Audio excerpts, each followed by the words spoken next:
Many a small town in the American West exhibit a sense of identity rooted in specific rememberings of earlier frontier and pioneer heritage, and in ways that more demographically dynamic urban or suburban Western cities might not. I suspect many of us are familiar with such places, either having lived in one, had relatives in one, or played tourist in one. It is thus unsurprising that the longtime residents of such places might feel threatened when dramatic modern change finally does come to their town. Welcome to Writing Westward. I'm your host, Brennan Rensink, and this month we speak with historian Timothy Paul Bowman, who explores one such story in his book, You Will Never Be One of Us, A Teacher, a Texas Town, and the Rural Roots of Radical Conservatism, published by the University of Oklahoma Press in 2022. The seemingly narrow and admittedly obscure history from the 1970s speaks powerfully to social, cultural, and political climates around the rural West then and today. Thanks for listening.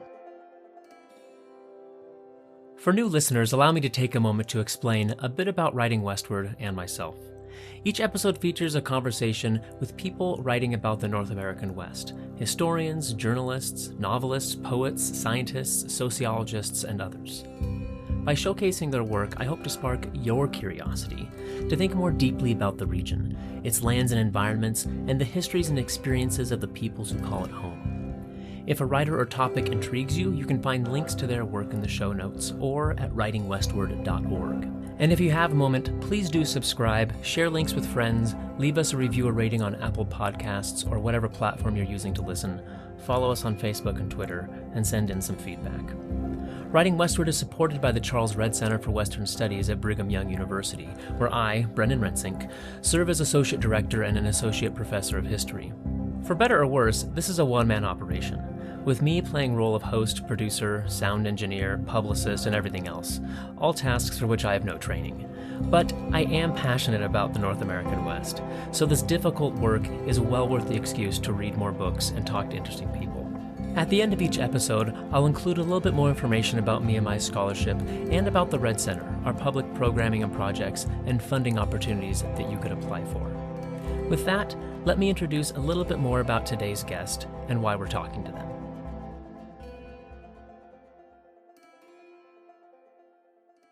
Timothy Paul Bowman is Associate Professor of History and Chair of the Department of History at West Texas A&M University, where he has also helped administer the Center for the Study of the American West. Bowman earned a bachelor's degree from Texas Christian University, a master's from the University of Texas Arlington, and a PhD from Southern Methodist University. In 2016, he published a book, Blood Oranges: Agriculture and Racial Difference in the Texas-Mexico Borderlands, 1900 to 1975. Published by the Texas A&M University Press. His recent book that we discussed today, You Will Never Be One of Us, A Teacher, a Texas Town, and the Rural Roots of Radical Conservatism, was published by the University of Oklahoma Press in 2022. This book finds Bowman writing about an obscure story that unfolded in the very locales where he now lives and teaches.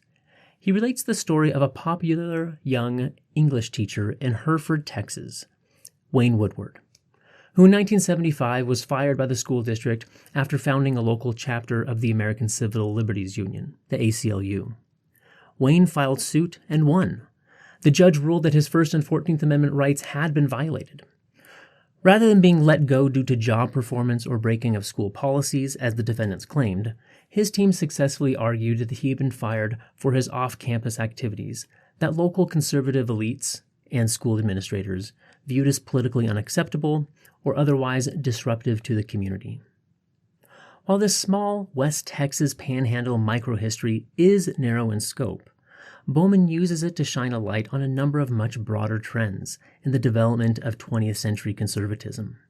Most convincingly, he explores a number of ways in which rural resistance to progressive change was more rooted in a desire to maintain a certain status quo, steeped in local pioneer heritage and the resulting self-conceived frontier identities, than, say, in partisan or political ideology. The disruption that various branches of the civil rights movement had caused in other rural western locales had largely skipped over Hereford, and the ruling elites wanted to keep it that way. By 1975, however, an influx of agricultural laborers resulted in Hereford becoming a majority-minority town, and this seemed to cause unease among the older Anglo populations. Bowman concludes at one point, quote, "Clearly, Woodward, in the eyes of locals, served as a stand-in for either the students' rights cases, workers' rights cases, or perhaps even both." This unique Texas Panhandle story may have much wider resonance than you would imagine, as rural-urban, insider-outsider, and other familiar dynamics play out in Hereford, as they have in so many other places in the rural West. Professor Timothy Bowman, welcome to Writing Westward. Thanks for having me, Brendan. I'm excited to talk to you today. Yeah, I'm really excited to get back down to Texas. We've covered some Texas history in previous episodes, but clearly not enough. Well, I think Texas is sort of a regional misfit in North American history, right? Like we're not exactly Southern, we're not exactly Western, we're sort of a mishmash. So, but yeah, happy to be with you. I've been looking forward to this for a long time. Well, perhaps we can first lay out a real quick, thumbnail of the history that you tell in this book, and then we can transition to kind of what it all means for Sure, the broader West. sure. So the brief overview is that in 1975, a seemingly popular junior high English teacher named Wayne Woodward in a rural panhandle West Texas town of is it Hereford or Hereford? It's Hereford. When I moved Hereford. here, I Okay. pronounced it Hereford, and people laughed at me. Hereford, like the cow. Hereford's a kind Hereford, of yeah, cow. yeah, yeah. Yeah. Uh-huh. So in Hereford, and he's fired. And he had recently established a local chapter of the ACLU, and he suspected he was targeted politically because of that. He files a lawsuit claiming that he was fired for this, and ends up winning that lawsuit. Is that a fair?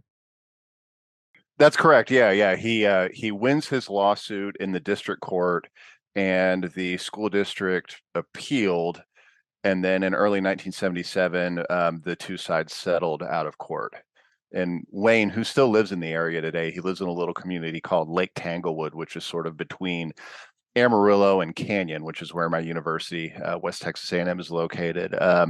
Never taught again after that, sadly. So how did you get to this project? I think I can guess somewhat because it's local to where you live now. Sure. But thematically, how does this connect with other work that you've done previously, and what grabbed you about this story? It's interesting because I think when I got into writing the book, it wasn't even really clear to me thematically how it connected to my earlier work, like my first book, or the next project that's coming. But what happened was right around the time my first book was about to come out, which would have been the spring of 2016, I got an email from Wayne, and I'd never met him, I'd never heard of him, and he said, "Hey, I've got this incredible story of something that happened to me when I was a school teacher in Hereford in the 70s. I'm getting a little older now. I think I guess he was about 70 years old at the time, and he really wanted somebody to write this story." And I don't know about you, but I've been teaching I'm in the middle of year 10 at WT now, which is just crazy to think how fast it's gone by. And there have been moments over the course of my career where people have just sent me a cold email and said, "Hey, I've got this great idea for something that you should do." And usually it turns out to be just, nothing. Like I can remember a guy who was purportedly a film producer emailed me and said, "Hey, you should write a script on the Battle of the Alamo because you do Texas history." And I thought, okay, yeah, what do I know about writing screenplays, right?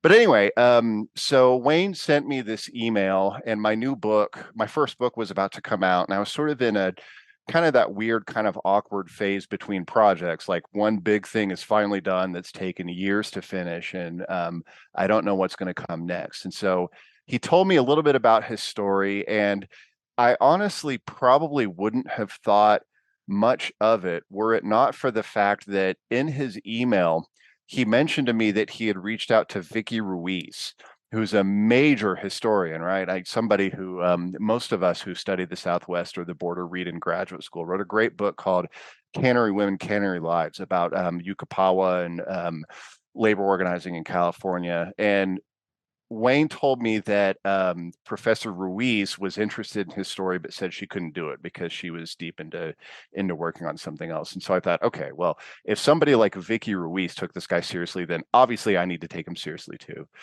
So um, I thought, what the heck? I'll meet up with him, and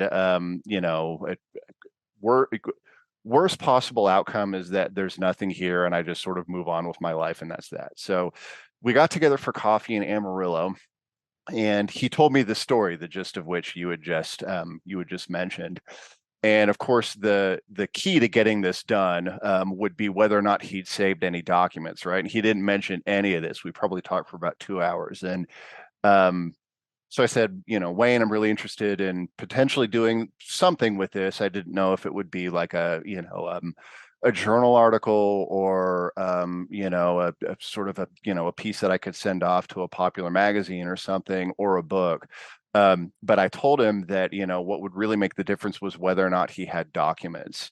And he smiled and he said he had an attic full of them. So I went over to his house, and when I got there, he had boxes of stuff, depositions, newspaper clippings, cassette tape recordings, transcripts, all kinds of things. And he just let me take the material home. So I took it home, and I just, despite the fact that I had zero experience in political history at all at the time, or local history, well, local or regional Texas Panhandle history, it just sort of felt right, like it felt like a book to me. And what I really liked about it was this cache of documents and this story. It gave me the chance to take sort of a snapshot from one person's life and just tell a really compelling, or what I felt was a really compelling narrative over, five, six, I guess it turned out to be 7 chapters, right? And that was something that was far different from, writing a dissertation and doing a first book. It was, I mean, there was a lot of theory, and, there's historiography in this book, but they're, sort of different sort of subsets of literature that I wanted to speak to with the first one. And it felt, I don't know, it just felt so, I don't know what the word is that I'm looking for. There had been so many different voices who had fed into it, and so much time that had gone into that like I just wanted to tell a good story, right? And so that was how I got into this project, and was motivated to do it. It was more about sort of writing something that was compelling, doing it in a way that would appeal to scholars, right? People who understand Texas, or who study Texas history, or study the history of conservatism or politics of the 1970s, and just putting it out. So it felt good. So Yeah. that was sort of how I got to it. It felt much different than doing the first book, right? Which I'm sure you can relate to also in your experience. Yeah, it seems like it ticked off a lot of the boxes that I always talk with students about, that, first a project needs to be worth doing. And Hmm. I think most any interesting story, if you're passionate about it, then it's worth working on, right? And Yeah. then I say, but is it doable?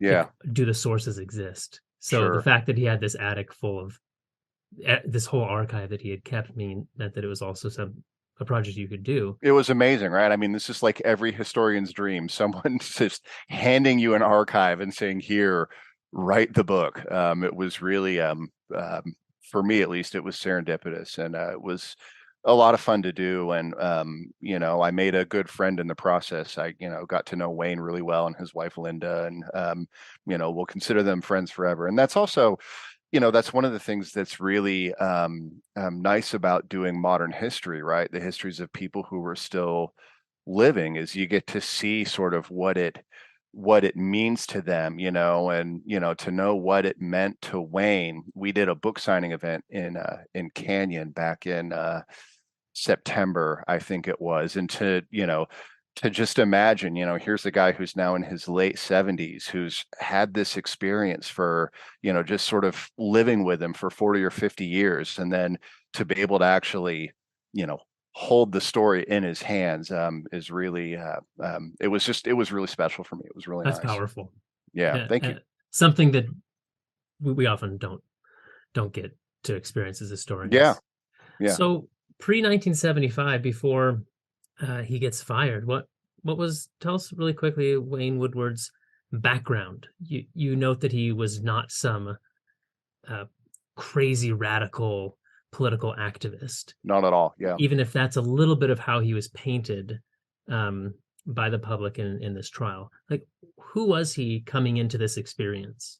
So Wayne grew up in Amarillo. He went to high school in, I live in Amarillo, so he went to a high school that's not far from where I live, and then was a student at West Texas State University, which is now West Texas A&M, where I teach. And you know, um, he would say that he was just a normal kid growing up.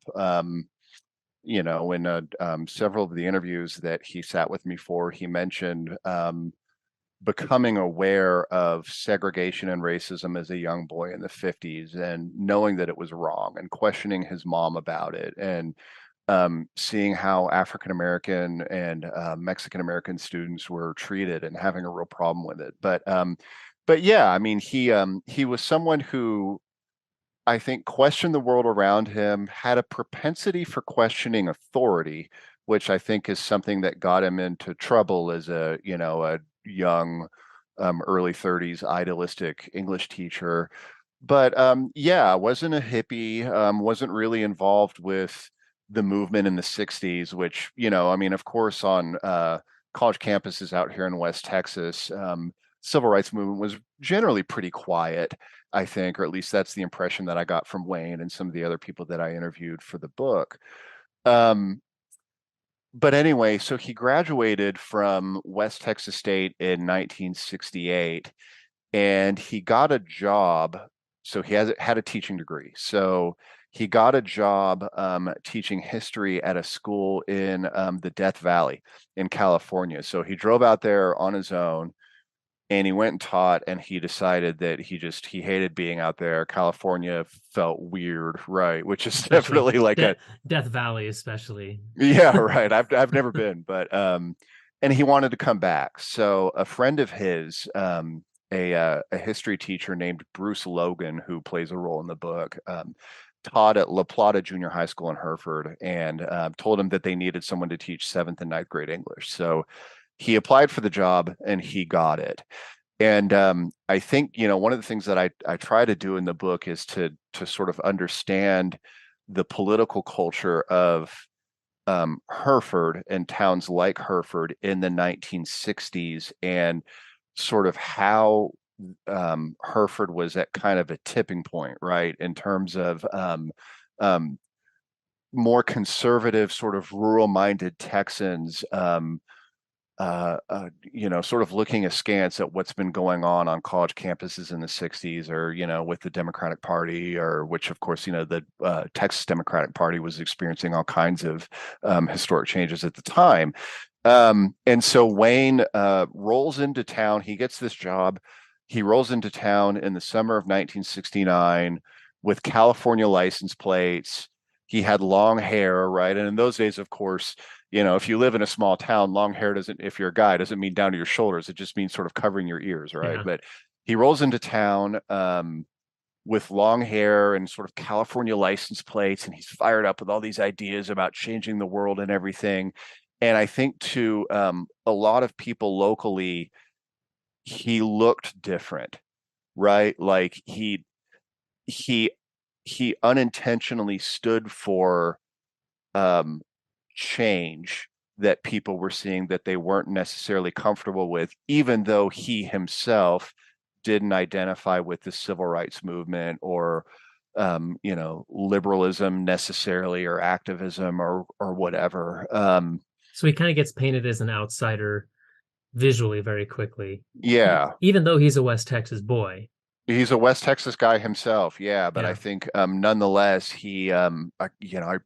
I really think that he stepped in as someone who didn't really fit. But, one of the things that I do think is important to say is that, for me, this book was about it, as interesting as Wayne is as a person and as much as I personally like him, this book was more for me about understanding his antagonists than it was about understanding Wayne and what motivated him. And so I think it's important to say that it's not as if people were like out to get him from the beginning, right? Like I think he was sort of he was a bit of an oddity. He was outspoken at the school. He had some run-ins with Robert Patterson Hughes, which was one of the administrators who eventually fired him when he became principal. But I really think that by the time he founded a local chapter of the American Civil Liberties Union in early 1975, the people of Hereford who wanted him gone really thought that they were doing the right thing, right? Like it's not as if they were saying, oh, well, let's just get rid of this hippie weirdo or whatever, or his constitutional rights don't matter or anything like that. They really thought that they were doing something to protect their community from a threat. And so as the story unfolds in the book, that was something that I really wanted to take seriously and try to understand. I didn't want this to be a story where these people and their fears and their motives were dismissed. They deserve to be taken seriously on their own right. And it's the context in which the story unfolds. So to not Yeah. give that full treatments, that's not the whole story. Yeah. I mean, you already touched on this briefly, but Panhandle, West Texas is kind of an out of the way place. Uh-huh. You write a lot about how it is somewhat isolated from Mm-hmm. some national trends, things going on with the civil rights movement and the counterculture in the 60s. But they're aware of what's going on out in the rest of the nation. So if that's kind of who Wayne is by 1975, how are the people who become his antagonists? How are they thinking about themselves, about their West Texas rural community that they're trying to protect from the perceived threat that Wayne eventually presents? How are they viewing themselves? And why is Wayne, and specifically the ACLU, threatening to them? That's a great question. And that really, again, that was answering that question really motivated me to write this book. And it's no coincidence, I think that, someone who grew up, my parents are Canadian, but I grew up in Fort Worth. I moved to West Texas in 2012, and this was right around the time of Trump, coming up in American politics and getting elected president. And I really wanted to understand why someone would find that kind of politics appealing, right? The sort of the bulldog kind of anti-democratic or anti-liberal politics, because these were things that I was completely naive to or ignorant of, at least up until 2016, right? So the early part of the book, I think that this book is something of a micro history, right? And that it takes this kind of snapshot and tries to kind of, draw large scale conclusions from it. And so the book does get into the context of Euro-American settlement of the Panhandle, but also historical memory here. And You talk about a lot of local pride and kind of frontier individualism, yeah, which is frontier individualism. across the West, we're rugged individuals, and that's who settled our community. But Right, yeah, you it's a think that common. there's a unique kind of panhandle version of that? I, you know, I think that it's unique in certain respects, right? So like the Panhandle relative to the rest of the West is settled by English speaking people kind of late, right? Like I mean, this is a post-Civil War sort of story, and really you get some famous ranchers, probably Charles Goodnight being the most prominent example, who began to settle the region in the 1870s, and then it's kind of like a typical story, right? Like you get ranchers who come in, they do well for a while. Livestock's not doing so well in the early 20th century, so then they turn to real estate and bringing in farmers and platting lands for commercial farming.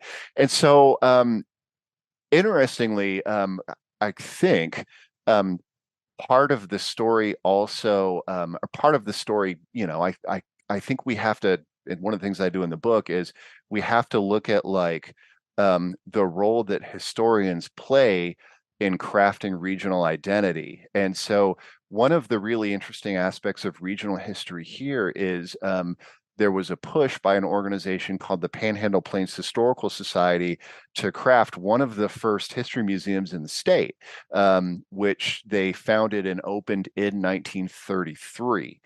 And I think they were maybe the second big public history museum in the state, behind the Whitty Museum in San Antonio, if I'm not mistaken. That could be wrong, but I don't think it is.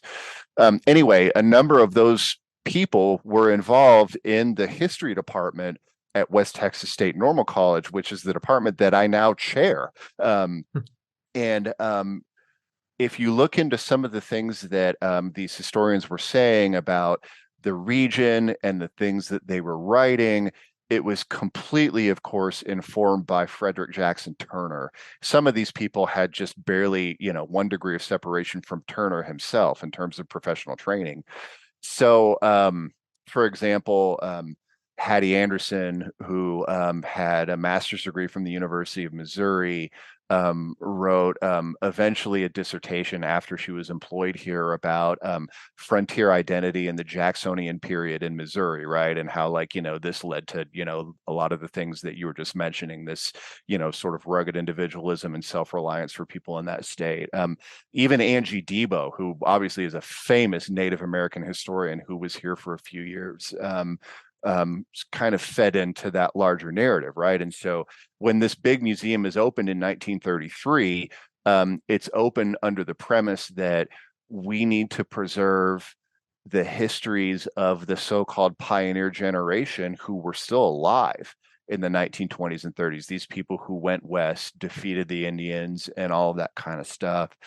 And yeah, so I think, by the time we get to the 70s, we're really only like one generation removed from that, right? So these ideas about history are still really popular locally. And obviously, as well as I do, that historical memory gets politicized all the time. So, when all of this is happening at the local level and it's concurrent to uh, you know, modern liberalism under FDR and the New Deal, which was hugely important here in the Texas Panhandle, as it was, everywhere else throughout the West.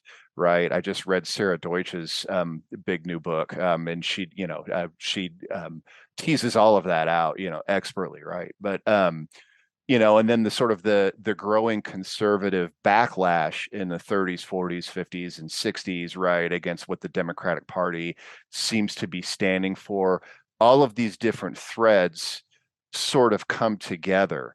And I think that Wayne's story in the book essentially shows why a young person who was simply a member of the civil rights generation, even though he wasn't an activist or out sort of leading marches or anything, why he would be seen as a dangerous threat.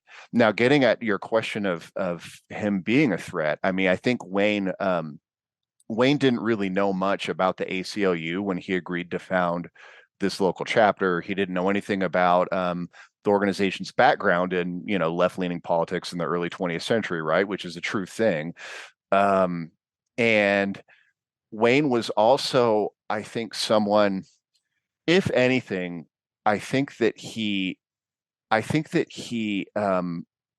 had a huge heart for his Mexican and Mexican American students in Hereford, and starting, and I get at this in the book a little bit, but starting the ACLU chapter locally made people fear that Hereford's agribusiness sector is going to be disrupted in the 70s by like a United Farm Workers kind of style activism, that Mexican American workers are going to be out protesting, the whole thing's going to fall, the whole town's economy is going to fall apart, and all of that kind of stuff, right? And ironically, and I don't get at this in the book, but ironically, the farm workers movement does eventually come to Hereford in 1980, and we talk about that later. That kind of informs some of the next stuff that I'm doing. So by 75, what has been the demographic change in Hereford?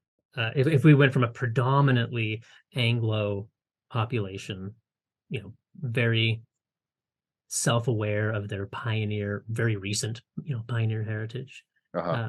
Tell us about kind of the shifting demographics as Mexican and Mexican American laborers, agricultural laborers, move into the area, and how does that start to or shift the balance, not necessarily balance of power, but the demographic balance in the community, which by Sure, extension makes the ACLU seem so scary. sure. Yeah, that's a great question. So during World War II, there was an Italian prisoner of war camp in Hereford, and very little has been written about this, or at least, I think things that would be visible outside of this region. There have been a couple master's theses and maybe one book that's kind of old now that was published, I think, in the 80s or early 90s. But there was an Italian POW camp, and what a lot of the Italian POWs were used for was farm labor regionally. They were essentially hired out to local farmers, and that's an interesting story in its own right, because these fascist POWs were essentially, apparently, really good workers, right?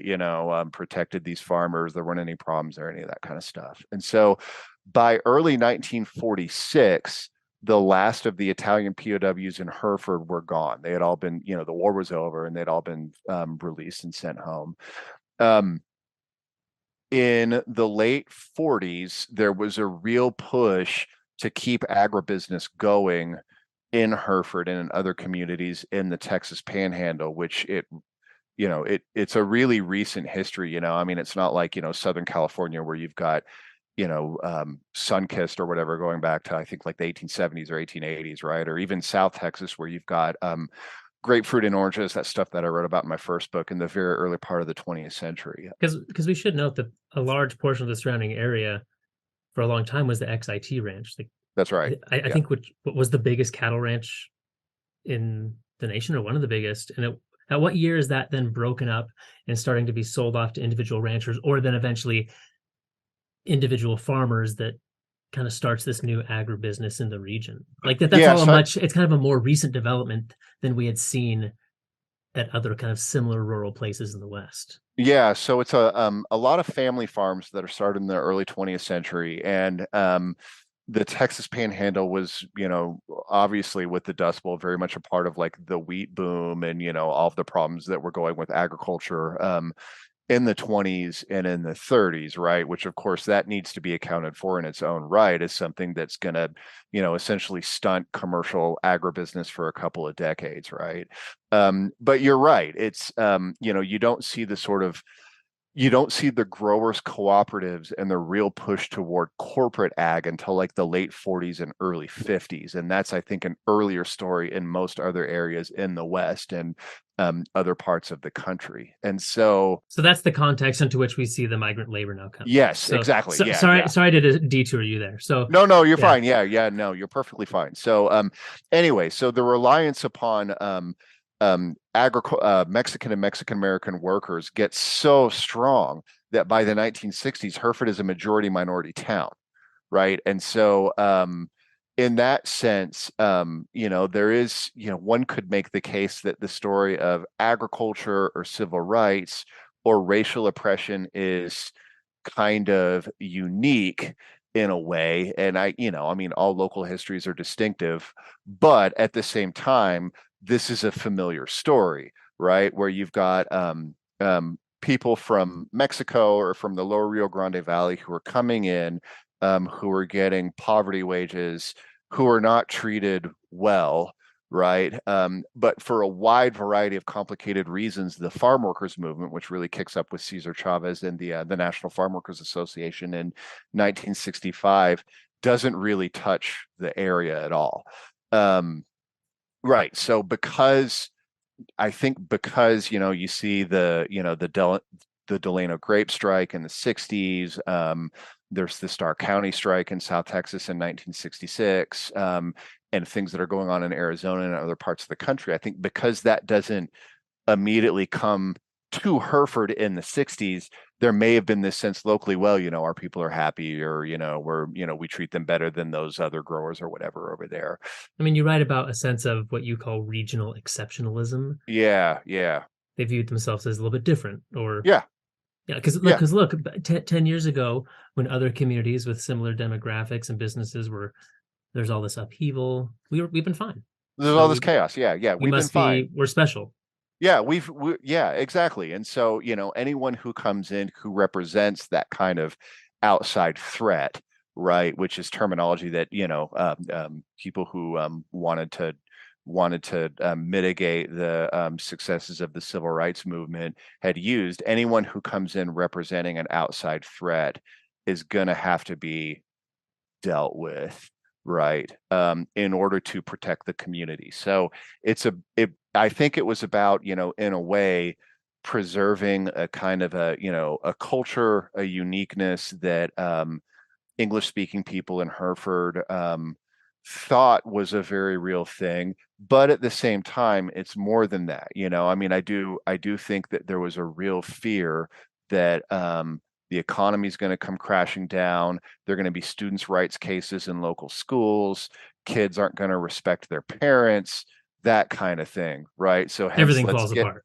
everything falls apart. So let's get out ahead of the problem while we can. And Wayne unwittingly represented that problem. I mean, he was so naive to this stuff that when he started the local chapter of the ACLU in Hereford, he went on the local radio station to say, "Hey, we've got this. We're going Yeah. to have this meeting. Everybody likes civil liberties, right? So, come on out and let's talk about this stuff." He had no idea what he was doing or the can of worms that he'd opened up, A and little naive. Yeah. super naive, right? And I mean, I'm 44. I mean, I can remember being 30. You're still a kid when you're 30, right? I mean, you're not Yeah. right. I mean, you're Yeah. not. I think you're. And he's I excited. I mean, it's something that he's maybe Sure. new in his life. He's passionate. Why wouldn't I share this, right? Yeah, yeah, exactly. Yeah, But one thing I think is really interesting about a lot of this is on the surface, so many of these things just seem like very partisan political. I guess maybe not partisan because we're still we're just on the tail end of kind of this big party realignment. yeah, But at least these seem like very explicitly political things. But the way that you write about it over and over again is that it was less about the local elite, you know, working to get Woodward fired. It was less about political ideology and more kind of was what you were just explaining, this desire to protect a certain status quo, yeah. um, which in this case happens to align with some political ideologies, but that wasn't maybe core, the core motivation. Sure. And I think that's ultimately what it means to be a conservative, right? If you get down to sort of the nitty gritty, it's about sort of conserving the status quo, Yeah, right? Hence the name. yeah. Um, you mentioned a few minutes ago about Woodward seeming to have a real big heart, and I just wanted to read two quick little passages that I think really demonstrate this well and maybe speak to, because I mean the question I want to get to is like, so why does he get involved with the ACLU? Why does he take this up? Maybe because he was naive and he didn't realize how much trouble he was going to get into for it. But Hmm. so you open your book with a poem Hmm. written by one of his students, which is just uh, it's I mean, it's not the greatest poetry on earth, but it is so striking. So I want to read this quick little snippet from this poem uh, of one of Woodward's students who's really sad about him getting fired, and then a snippet from Principal Hughes Okay. talking about these Mexican students. So this one student talking about Woodward writes, "You listen to us as none have before. You help us out the very last core to the very last core." Just the fact that he listened, he was Uh-huh. interested in them, he had sympathy and empathy for them, something that apparently they weren't feeling elsewhere, that made him Yeah. exceptional to them. That Yeah. really speaks to his character.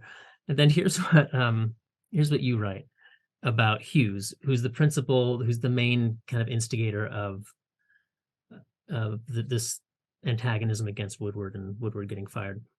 You write, Woodward recalled a conversation in which Principal Hughes told him that they're just Mexicans. They're never going to amount to anything. Just pass them and get them out of here. Hmm. And I'm assuming get them back out onto the fields. Maybe Yeah. that's Yeah. by extension. Oh boy. Yeah.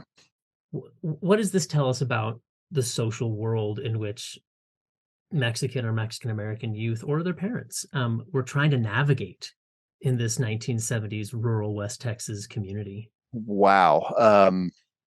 I started out my career writing about migrant labor, and doing this project has actually gotten me back into that research. And it's really stunning, isn't it? The San Jose labor camp, that's the name of the camp. And it was actual barrack buildings from the Italian POW camp that were moved to another part of the town for the Mexican and Mexican American families to live in. There there were some activists, and again, this isn't in the book, but there were some activists who said that the situation in Hereford and in the Texas Panhandle for Mexican and Mexican Americans was worse than it was in places like the Lower Rio Grande Valley, which were awful. That the working conditions were bad, that racism and intolerance were just terrible and in your face. And yeah, it's difficult. It's difficult not to have a deep level of empathy for what those parents faced, right? Whether they were permanent residents of the town or whether they migrated and did backbreaking work out in the fields for,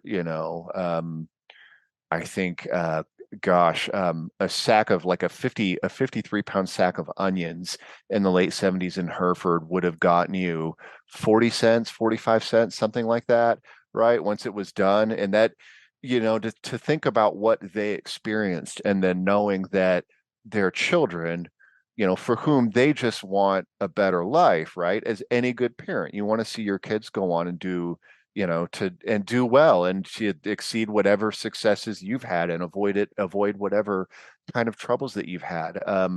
To know that they, could potentially have had racial slurs or epithets thrown at them in the school, it's just heartbreaking. And I think, I think that, Wayne was someone who was obviously attuned to that problem in particular, right? And one of the things that he did tell me was that his students from the labor camp and their parents were among some of the nicest, most hardworking, respectful people he had ever met in his entire life. But yeah, I mean, to think about the level of poverty that they had to navigate, and that they were people who didn't have representation in the form of like a viable labor union or legal advocates or anything. It's just crushing. And I think you mentioned the poem that was written by a middle schooler named Esmeralda Perales. And it's evidence of the fact that Wayne, like you were saying, he was someone who stepped into the classroom and he connected to students simply by taking them seriously as people and talking to them and listening to them, right? And imagine, so tying that into your question, imagine being a Mexican, an ethnic Mexican student, right? Whether your parents are from Mexico or from the Rio Grande Valley, and here's a young Anglo guy, and he takes you seriously, unlike the other teachers do. I think that's part of the reason why he struck a chord with them. But I will say it wasn't just his Mexican and Mexican American students. I mean, Wayne, I can't remember if I cited any of this or not, but he showed me some of his yearbooks from this time period, and the students, you can remember being in middle school, you sign your friends' yearbooks and you write all these long notes and stuff. And all these kids had written him notes about how much they loved him and how great he was. I saw his teaching evaluations too, right? And there was even evidence from the administrators that the students respond so well to him. He was just one of those, he was one of those people who had a gift for connecting, which is of course what makes for we're both educators, what makes for great teaching, right? Is an ability to connect with people on a human level. So yeah, but anyway, getting back to the original question about the world that these people were navigating, I would think that if you were out picking crops in Hereford, these growers are making hundreds of thousands of dollars, right? Millions of dollars even, in certain respects. I can't point to like the financials to prove that, but I mean, it's obvious. And to deal with those things on a local level and to see change taking place in California or in other parts of Texas or in other parts of the country, but to not see that happening locally must have been crushing. Mm. I can't imagine it being any other way. And it seems that the rest of the Anglo locals' awareness of how they had escaped some of, I guess, in their view, escaped some of those troubles. In the laborers' views, that they had not benefited from those disruptions, like the arrival of that's why the arrival of the ACLU is suddenly so shocking. This is Yeah, a harbinger of the troubles that we've so successfully avoided, yeah, and yeah. maybe it's finally come for us. I mean, you Well, write. in a funny way, I think they were actually I think that they were kind of right in a weird way. Again, this isn't in the book, but in 1978, rural legal aid shows up, right? So you've got lawyers who are advocating for the population of the San Jose labor camp and filing lawsuits about discrimination and unfair employment practices and all kinds of stuff. And then the Texas Farm Workers Union does arrive in the late 70s, and there's a strike in the Hereford onion field. So again, there's a bit of an irony there. They were Wayne's antagonists in this book were wrong to do what they did on a moral level, but also on a constitutional level, right? I mean, a district judge found them guilty of violating Wayne's First and 14th Amendment rights under the U.S. Constitution. But they were right in the sense that the outside world was going to come in, and eventually it did. And Woodward, I mean, as you write, he was just kind of the stand-in Yeah, for yeah, all these troubles which had been brewing everywhere else. yeah, And yeah. and This he's was like it was like a tipping point, I think, yeah. his case. Yeah, it really was. So he right as he opens this ACLU chapter, he may perhaps foolishly goes on the radio or he really kind of publicizes it, and also some students, a couple points kind of around the same time, ask some questions, and he provides them with some ACLU literature. He shares with them like, oh yeah, there's a meeting on this day, come check it out if you want, which is not necessarily uncommon at the school. There are other even more explicitly political organizations at school, Young Democrats Correct. or others that are allowed to, here's these community events. Hmm. Um, but he is technically not fired, but his contract is not renewed.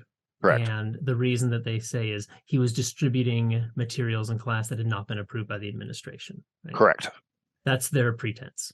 Yep. So you have a couple of full chapters, that go through like all the depositions and the courtroom Yeah. trial and all this stuff. But so how does he win against that? What does he prove to the contrary? So his lawyer was a man named Robin Green, who I also got to interview for the book, who sadly just passed away not even a year ago, I don't think. And he was a young civil rights attorney who was in Amarillo at the time and eventually wound up in Lubbock, which is about 120 miles south of here. And what they prove in court was that the school administrators fired him specifically because of his involvement with the ACLU. Or I should say, you're right to point this out, that school teachers were on year-to-year renewable contracts, right? It's sort of like being an assistant professor and not having tenure yet, right? Like you get a new contract every year, and that was a way for the school district to protect itself against, a teacher who they might want to get rid of. So his contract, I guess you could say, he was given a non-renewal in his view because he was involved with the ACLU. And then the argument was made by the school board and by the attorneys that it was because you didn't follow certain school policies, right? And he was never one of the things that Wayne and his lawyer, Robin Green, argued was that he was never given sort of like clear communication as to how he could improve. It was Yeah, all like what's sort the of vague. procedure he should have used then? Yeah, there was no procedure. Or There was yeah. no clear sense of a broken policy. And so he sued them in the fall of 1975, and they were able to prove in a bench trial, right? So there was no jury; it was just them and the judge. The judge, coincidentally, his last name was also Woodward, but they Yeah. weren't related. Halbert O. Woodward. For a second, But I read and I was like, wait a second, and I had to go yeah, back and that's reread the right. Yeah. paragraph.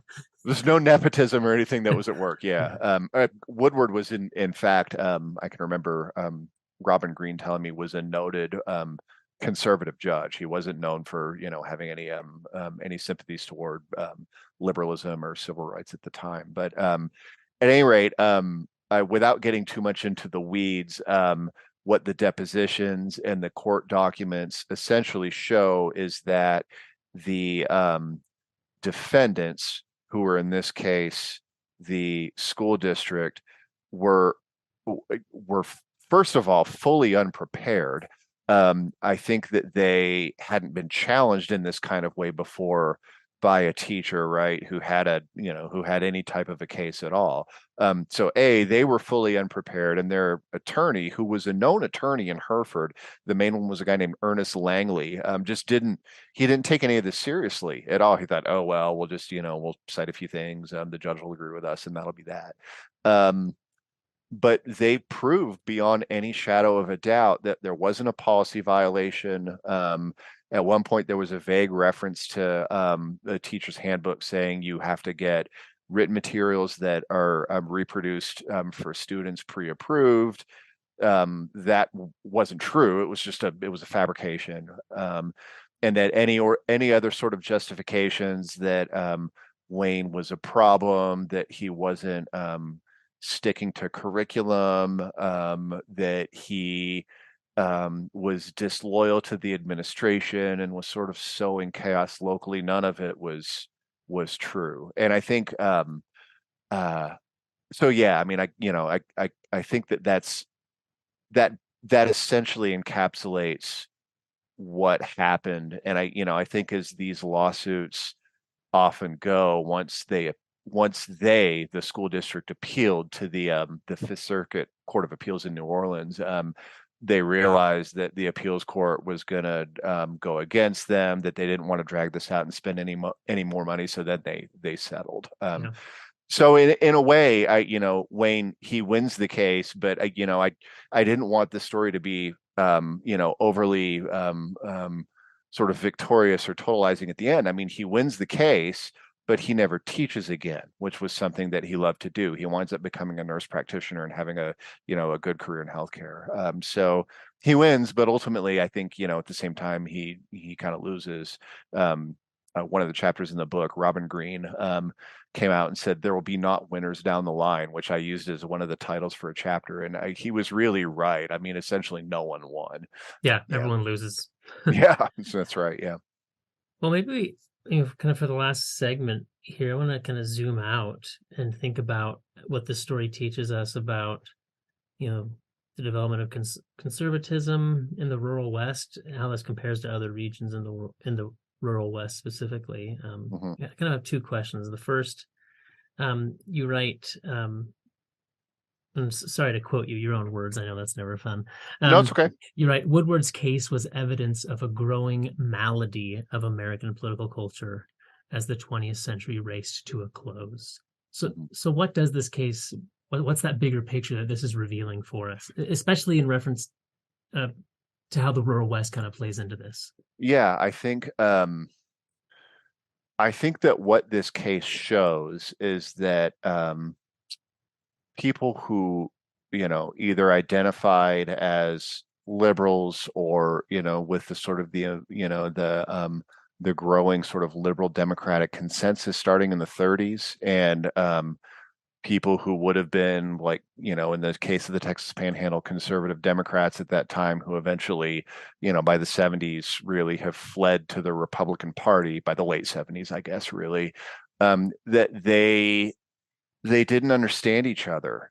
They were in essence speaking different languages about what it meant to be an American, right? Like, I mean, in Wayne's case, what it meant to be an American was respect for the Constitution, respect for the diversity of people, the respect for people's rights, and fighting against the suppression of individual rights. Whereas, for another group, what it meant to be an American was more of you know, um, what we would then call a conservative view, right? Like, Respect for um, authority. you respect authority, you say the Pledge of Allegiance, you go to church on Sunday, you're a good member of your community, and all of those are good things, right? But what That we anything see in outside that mold is aberrant, is dangerous, is un-American. right, yeah, it has to be dealt with. And so when Wayne becomes, I think, more aware of the fact that he is essentially persona non grata, and that the school administrators were willing to do anything to get rid of him. um, he started to see, I think, these different, like, it's like they came into sharper relief, right? And one of the things that I think is instructive about this story is that, here we have essentially the culture wars taking place in rural America. And a lot of this story felt awfully familiar to me, with what we have going on in the 21st century, that there are, in the conclusion of the book, I call it the two Americas, right? Hereford and the two Americas, that um, there's this sense that America should be something that it isn't. And if you're a part of the other side, I don't like you and don't want to be involved with you. And that, to me, that is what I took out of this story. And I've heard from a couple of other people, I mean, there's always this long lag in reviews when you publish an academic book. So there haven't been any official reviews yet, but I've heard from a number of people who've read the book that a lot of this felt very familiar with their own backgrounds in rural spaces in the West. I had a person from Iowa who told me that. Someone from Colorado who said the same kind of thing. And I think that's really what's different, I guess, from looking at the culture wars in rural America versus, the more typical story that I think we get in history, which is things that happened in cities and sit-ins and college campuses and all that kind of stuff. It looks much different. I do want to say, though, as depressing as all of that sounds, interestingly, I've gotten messages from people who were essentially on the other side in Wayne's case who have felt bad. For example, there was a newspaper editor in Hereford, a guy named Bobby Templeton, who I never found when I was doing this book. I didn't know what had happened to this guy. I knew he was about Wayne's age, and I was in class one day, and I looked at my phone at the end of class, and I had a Facebook message from him. And so I opened it up and I read it, and he said, I read your book. I don't necessarily agree with all of the ways that I was portrayed. However, I'm going to reach out to Wayne and apologize to him. And he did that. So this was one of his chief detractors, right? Or not necessarily one of his chief detractors, but someone who had published some things in the paper that were critical of him, and that Wayne had a problem with, and he'd written back against. So yeah, I mean, I think interestingly, again, sort of going back to an earlier part of the conversation, this is a story that this individual story is in its own way still playing out, because some of the actors are still alive. And I don't know. I mean, I get accused of being overly optimistic and sort of naive all the time, but I mean, that gives me a reason to hope, right? That people can eventually, maybe as they get older, sort of see past some of the mistakes that they've made in the judgments of others. And again, one of the things that I wanted to take seriously in the book is, I wanted this to be a fair book that's, sort of took a step back and told the story in an objective way. And, I think, when certain people in Hereford said that, liberals kind of condescended to them, That kind of makes sense. I mean, I think there's some reality to accusations like that, right? Um, but yeah, it's a relevant story in that regard. I mean, I think the fracturing of America that political historians have written about, taking place in the middle of the 20th century. I think obviously I interpreted the documents and told the story, but it just as I was doing it, it just all felt so familiar to what we're seeing in the country today. And I don't know if it's a Western thing necessarily, right? Or a small town kind of thing versus, like a sort of a rural versus urban kind of dynamic. But I think because we have a lot of distended space in the American West and a lot of small towns, the sort of the anger and the frustration and a lot of the things that happened in Hereford in the early or in the mid 70s. I would imagine if one were to dig around in other towns, you'd see a lot of really familiar stuff that looks similar. Man, another point you make is that by telling this kind of culture wars story in a small rural town, there's things that you saw. I think you call them unappreciated elements Uh-huh. of modern conservatism that Yeah. that weren't in quite as stark of relief, perhaps, when the culture war stories are told on college campuses and Berkeley and all of that. That just in a small rural town, you saw things in greater contrast, perhaps. Yeah, yeah. I mean, I think um it's hard. I think it's hard not to sympathize with people who are afraid. And a lot of the fear of what was going on in the rest of the country, even though it was expressed in, not across the board, but in a number of specific instances in this case, through hate and intolerance.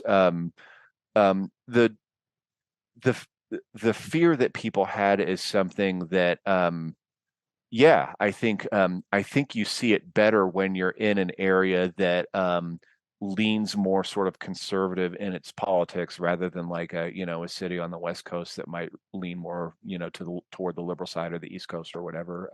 I think it's in other words, it's no coincidence that a number of people in Hereford when this was going on told Wayne, you belong in New York or California, you don't belong here, hence the Well, title. You will never be one of us, yeah, even though, ironically, he sort of was yeah. one of them, right? So that sort of sense of belonging got interpreted through like a lens of fear and not understanding or being comfortable with A, where the country is going, and B, where their town their community that they loved was going. And, of course, that's something that I think should be uh, um, relatable to people that you should care about your community. Yeah, I think there are some unique Western elements to this. It's a region that is, I think, uniquely prone to dramatic fast change, be it because of like the boom and bust cycles of certain industries sure. that especially places in the rural or remote West often depend on. Um, uh, Rapid, dramatic demographic changes, not just in the rural West, but in the urban and suburban West. Mm-hmm. All these dynamics about what a community used to be, what it is now, and possibly what it's becoming. That rings familiar to a lot of other Western stories, many of which are like 100 years earlier. But here we're Sure. we're seeing it in the 70s, and with some of the books we've had on the podcast, talking that are even more contemporary than 1975, I think still ring true continually. We're Sure. still Sure. we're still wrestling with this. Yeah, and I think that to me at least, this is evidence of the importance of individual and community-based history, right? And sort of doing doing local history or doing, I know it's, not really in fashion in the field, but micro history, if that's what you want to call it, right? Yeah. Is that there are larger lessons that people can draw from, and so, even though, someone may not have been to Hereford, they might look at, again, like a small town in Colorado or somewhere in the Midwest or whatever and read this book and say, okay, I understand why things played out back in the 70s or the 60s or the 80s or whatever the way that they did. That's Yeah. my hope anyway. Yeah. Well, Tim, what are you working on? We don't need to wrap up. What are you working on next? You already mentioned a couple times that this project has kind of naturally segued into something else. Yeah, which is something that, something that I didn't see coming. And so, yeah, when I was finishing research on the book, I really, because I was so hyper focused on, I mean, of course, the larger context is there, but, really in terms of the research, I was so hyper focused on like 1975 to 77 in Hereford. I wanted to know what came next. And so, in the town itself. And so, had an opportunity to work on a book chapter. And what the editor told me, it's not out yet, but what the editor told me she wanted was something on the racialization of labor in rural Texas. And I think she was thinking more of my first book, Blood Oranges, which is on citriculture and internal colonialism in the lower Rio Grande Valley. But I thought, well, here's this sort of side story in Hereford that can work with that, in terms of like Italian workers or Italian POWs being used, and then a deliberate transition to Mexican and Mexican American labor. And so, when I started doing the research for that and found out about this onion strike in Hereford in 1980, a group showed up that I was already very familiar with called the Texas Farm Workers Union. And I felt a little silly for not knowing this because the founder of the Texas Farm Workers Union was a guy named Antonio Orendine, who was the original secretary treasurer of the National Farm Workers Association. So he was there with Dolores Huerta and Cesar Chavez when the farm workers movement was started. And I wrote my master's thesis on him. And I had no idea. I wrote my master's thesis on this schism that he had had with Cesar Chavez in the 60s and 70s, and him wanting to bring, or Orendine wanting Chavez to bring the California farm workers movement to Texas and the border, and Chavez not doing it. And then, like in a lot of social movements, the two have a fight. Orendine breaks off and does his own thing. And so here he shows up. I never published any of that. So here he shows up at the end of my now second book, a person who sadly he passed away a few years ago, but a guy who I knew personally, who I'd had lunch with, and know members of his family, and had thought that I really needed to do a project on him, but I didn't feel ready, 6 or 7 years ago. So anyway, long story short, the next project is essentially to write the Texas UFW book. About 10 to 15 years ago, there was this explosion of works on the United Farm Workers. And there's still some good new things that come out now, mostly that focus on California. But I want to take that old research, which was what motivated me to write my first book on the Rio Grande Valley, and to write about farm labor activism in South Texas and in West Texas in the 60s, 70s, and 80s, and to try to bring Texas labor activism under the larger umbrella of the sort of the new UFW history. So that's book three. And of course, some of this is about being practical, right? Like, we're always so busy in our careers. It's like, if I'm kind of impatient, right? Like, I don't want to work on something forever. I want to get deeply into it and get it done. And this is something that I think that I can do, and do in a sort of a reasonable amount of time, however many years that winds up being. So yeah, so that's what's next. So we'll see. So, did South Texas at first, West Texas, and now the next Now book both. will sort of be on both. Yeah. That's great, Tim. Well, Thanks. congrats on this book. Thank you. Look forward to the next one. I appreciate it, And Brendan. Thanks so much. yeah, this has been a lot of fun. Thank you. Thanks. Well, I've really enjoyed the conversation, and like I said, I've been, ever since you mentioned having me on, I've been really, really excited to have this conversation with you. So, I really appreciate it. Thanks a lot, Tim. Take care. You too. Thanks a lot. Thank you so much for listening. I hope you'll subscribe and listen every month. Please leave us a review on whatever app or platform you're listening through, or follow us on Facebook at Writing Westward Podcast, or on Twitter at Writing West, where you can get updates and leave comments. Writing Westward is a production of the Charles Redd Center for Western Studies at Brigham Young University.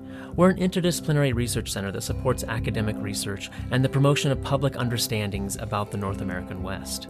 We host regular public lectures, which we live stream, have an annual funding cycle with award, grant, and fellowship categories that nearly anyone researching or working on the region from any disciplinary approach or towards any final product can apply. Learn more at reddcenter.byu.edu. That's REDD Center. Our theme music was provided by local Utah composer Micah Dahl Anderson. Find him at Micah, D-A-H-L, Dahl, Anderson, with an O.com. I'll put a link in the episode description. My name is Brendan Rensink. I serve as the podcast host, producer, and just about everything else, so you can direct any praise or critique my way. I'm author and editor of a number of books on the West, borderlands, Native peoples, genocide studies, religion, and the environment. Recently, my book, Native But Foreign, Indigenous Immigrants and Refugees in the North American Borderlands, published by Texas A&M University Press in 2018, won the Best Historical Nonfiction Book Award from the Western Writers of America. In an anthology I co-edited with P. Jane Hafen entitled Essays on American Indian and Mormon History, published by the University of Utah Press in 2019, won the Metcalf Best Anthology Book Prize from the John Whitmer Historical Association. Here at the Redd Center, I'm also general editor and project manager of a great digital history, public history project named Intermountain Histories. It's a free mobile app and website, intermountainhistories.org, that curates student-researched and written microhistories of the region, complete with archival photos, bibliographies, and more. To contact me about the podcast, my own research, or anything else, head to bwrensink, that's RENSINK.org, or follow me on Twitter at Brendan W. Rensink.